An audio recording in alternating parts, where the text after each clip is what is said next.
Welcome to The Explainer. Okay, let's just dive right into this, because we have a genuinely fascinating mystery to unravel today.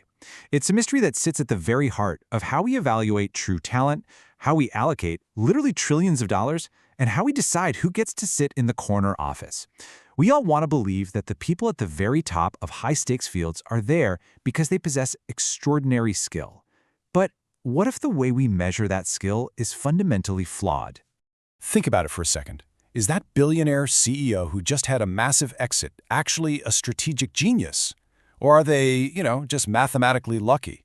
It's the central paradox of extreme success in business, finance, and even politics.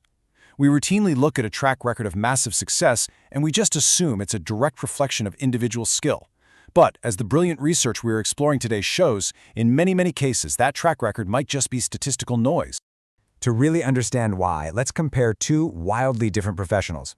On one hand, we have a pro basketball player.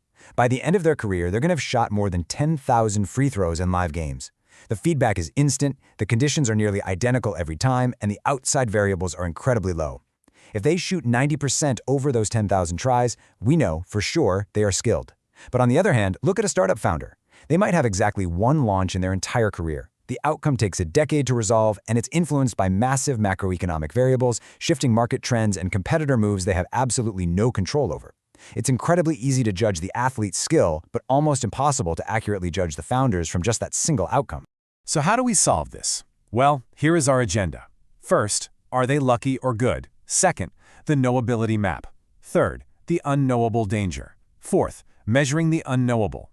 And finally, the cumulative advantage trap. Let's unpack the math and find a solution. Section 1. Are they lucky or good? The math of skill. According to the data, inferring whether someone actually has skill depends on two main dimensions. The first is outcome noise. That's the dispersion, skewness, and tail behavior of the outcomes. Basically, it's the difference between a highly controlled basketball free throw and a totally wild venture capital investment. The second dimension is the effective sample size, or N. That's the number of independent outcomes we can actually observe in a person's career. The core equation here boils down to a signal-to-noise ratio. It looks like this. SNR times the square root of N must be greater than 2.5 divided by D. Simply put, the minimum detectable skill rises with noise and falls as your sample size gets larger. If your field is incredibly noisy, you need a massive number of attempts to prove you're actually good. Section 2. The Knowability Map. Visualizing skill limits. Okay, this map right here, it perfectly visualizes the entire statistical problem, and we're going to break it down in complete detail. On this blank knowability map, the horizontal axis represents the per-observation signal-to-noise ratio, and it's plotted on a logarithmic scale. So the further right you go on this axis, the cleaner the signal. The vertical axis is the effective sample size over an entire career, also on a log scale. The higher you go up that axis, the more independent attempts a professional actually gets to make. Now notice those two diagonal dashed lines running across the middle of the map. Those are absolutely crucial. They are our detection budget thresholds. The top dashed line represents a medium effect size. That's where D equals 0.5. The bottom dotted line represents a large effect size, where D equals 0.8. If a profession lands anywhere above and to the right of these lines, it's in the green knowable region. It means we have enough data and a clean enough signal to mathematically prove that a person's track record is driven by skill. But if a profession falls below and to the left of these lines, it enters the red unknowable region. Down there, the outcome records contain far too little signal to support any reliable inference of skill. So, the big question is, where do our most highly compensated professionals actually land? Let's reveal the data. Up in the top right, deep in the green knowable region, we have high-frequency trading. They make millions of trades a year with a very clean signal. Just below that, NBA free throws and tournament chess. We can definitively mathematically prove skill there. But look down at the bottom left. Look at the deep red unknowable region. This is where it gets genuinely shocking. Fortune 500 CEOs, venture capital partners, macroeconomic forecasters at the Federal Reserve, and startup founders, they all sit firmly in the unknowable space. A startup founder literally only has an effective sample size of 1 or 2 companies. This is a massive aha moment. The map proves that in the domains where society allocates the most capital and prestige based on track records, those track records mathematically cannot tell us if the person is skilled or just really, really lucky. Section 3. The unknowable danger. The trillion-dollar illusion. Let's dive really deep into this data table to calculate the exact detection budgets for these high-stakes fields. Remember from earlier, to just barely detect a large effect in skill, your detection budget needs to be at least 3.13. Look closely at the Fortune 500 CEO row. Their signal-to-noise ratio is a tiny 0.22. Even over a 10-year tenure, which equates to 40 quarters, their raw detection budget is only 1.39. That is woefully short of the 3.13 threshold. Or look at venture capital. Over 30 major investments in a career, their budget sits at 2.96. Still under the threshold. And by the way, this assumes zero correlation between their decisions. In reality, investments in the same sector or decisions made in the same quarter are highly correlated, which drives their effective sample size, and this budget score even lower.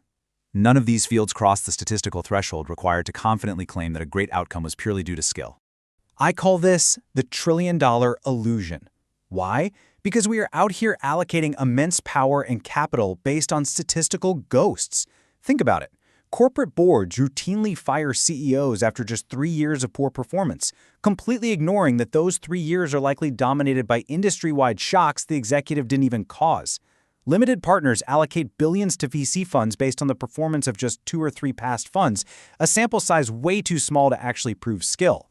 And voters constantly credit or blame politicians for massive macroeconomic business cycles that the politician had almost no actual ability to influence.